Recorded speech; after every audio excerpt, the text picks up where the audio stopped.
গ্রেপ্তারের পর দুর্ধর্ষ সুব্রত বাইনের কুখ্যাতি আলোচনার ঝড় তুলেছে। তাকে ২৮ মে আদালতে তোলা হয়। তার ৮ দিনের রিমান্ড মঞ্জুর করেছেন আদালত।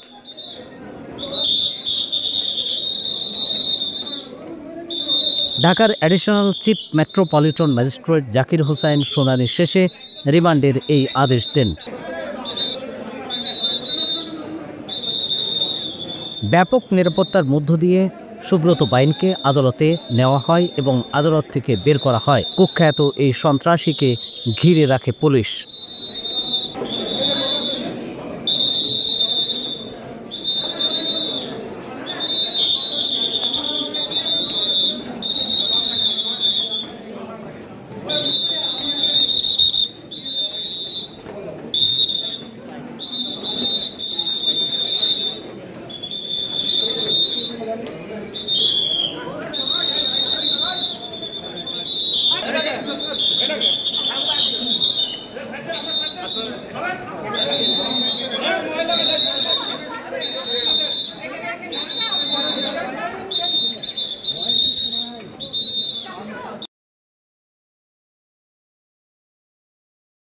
ওয়ালটন আবারও মিলিনিয়ার অফারে ওয়ালটন ফ্রিজ কিনে আপনিও হয়ে যেতে পারেন মিলিয়নিয়ার।